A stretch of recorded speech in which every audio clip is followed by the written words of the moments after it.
Hello guys, good morning. Morning dito sa amin sa Singapore. Ngayon nandito ako sa 4th floor kay aking riripakin yung aking mga bidsitayan. Ika-cover ko ng plastic para kapag naglipat kami, hindi na kailangan nilalagyan. Nakarap na siya ng plastic para hindi siya madumihan. So let's go guys, ang aking babalutin ngayon ng mga bedsheet para matapos na ako sa aking ginagawa step by step ko para matapos na sa let's go!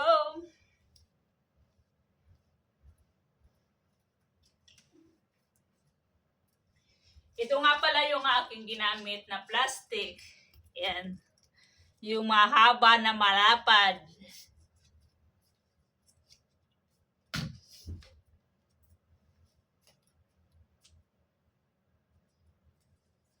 Kasi marami to eh. Hindi ko alam kung bakit. Eh mga ano pa to? May mga punda. Mga punda nasa likod.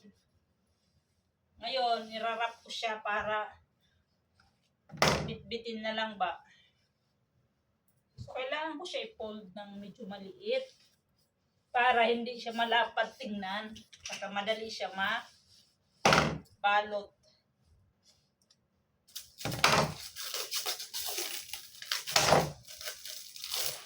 Yan o. Yan. Dapat nga dapat dito may vacuum eh. Wala nga kasing vacuum.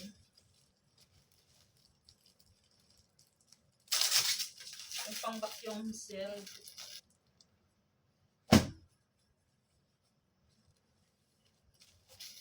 Okay.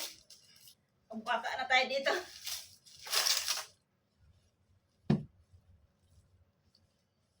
Dapat pala nito maliit. Kasi kung maliit din, ganun din kasi.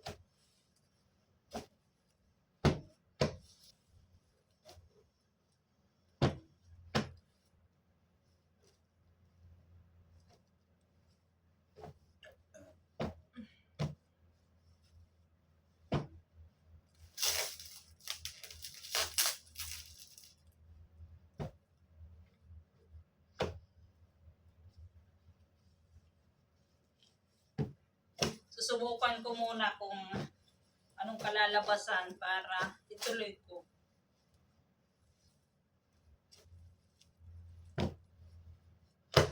Yan.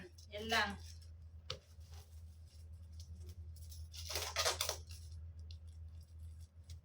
Parang nakakatakot ba?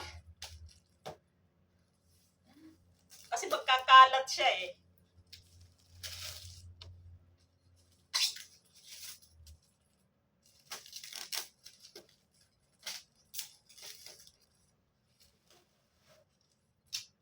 Kailangan i-fit mo talaga siya para ayan, para oh my gosh,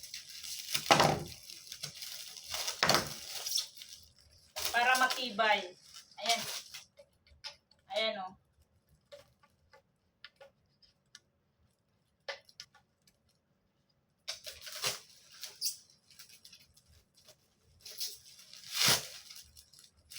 So, hindi na siya kailangan ilagay sa bag or sa box. Yan. Tapos yung mga dito naman, irarap ko rin yan.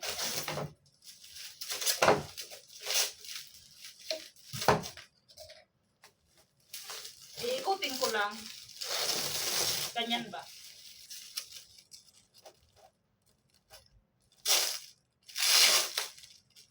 Yan. Ikutin ko lang yan siya.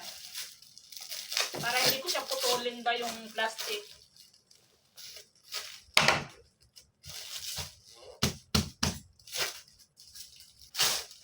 Oh, diba?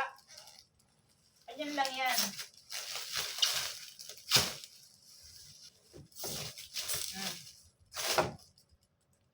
Subukan ko putulin.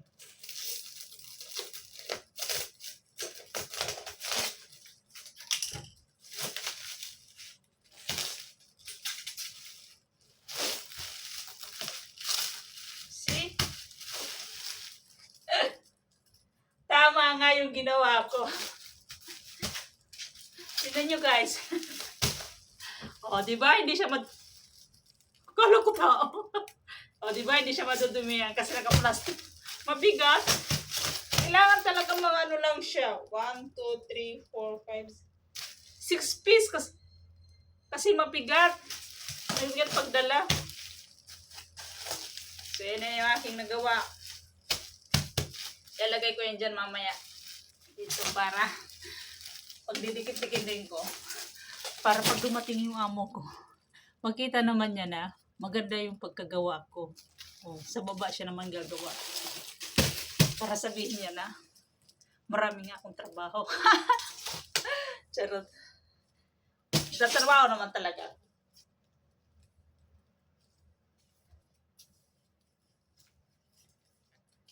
Mahirap ito matapos. Ang dami. Ayan o.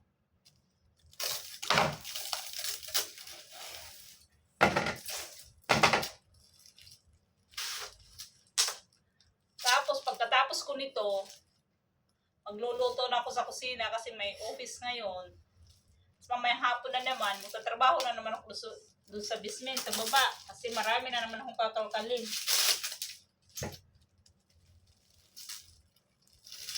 Buhay katulong. Ano ba? Diyan ka nga.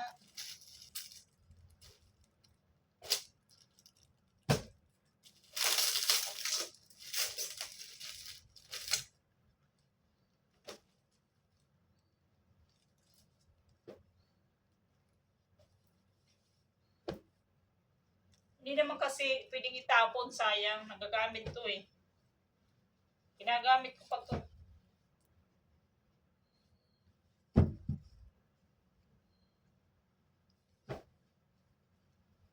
Tapon tapos bibili din. Ganun din.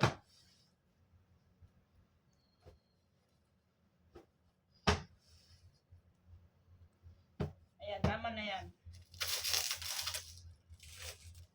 Unti-untiin ko lang ito siya hanggat sa matapos. Kasi pag binigla ko rin siya ubusin, pagod na ako niyan. Tapos, di pa ako makakapagluto.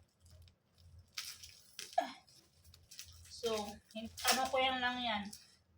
Dadandahanin ko lang hanggat sa matapos. So, mamayang hapon, pag wala na akong ginagawa, gagawin mo ulit.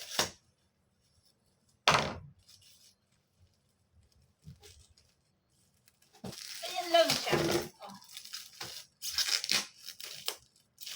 Diba mas madali kaysa ilagay mo pa sa bag o kaya sa box, hindi pa magkakasya.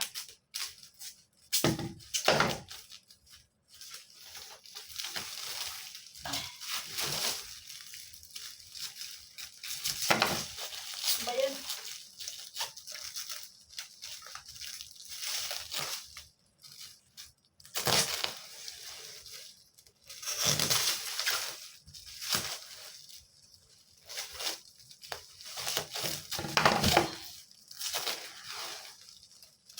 Oh.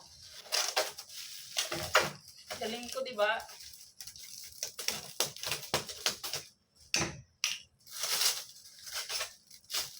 So, nakadalawa na ako. Ah! Bigat! Ang bigat eh. Ah! Ayan o. Dalawa na yung aking nagawa. Ay! Buhay. Ayan, dalawa na yung aking nagawa. Maganda siya tingnan kasi hindi talaga siya madudumi. Napagod ako guys. Stop muna. Pagpera pa yung sarili kasi walang makakatulong sa atin dito pag tayo naman magkasakit. So, yan lang muna. Guys, kasi magluluto ako.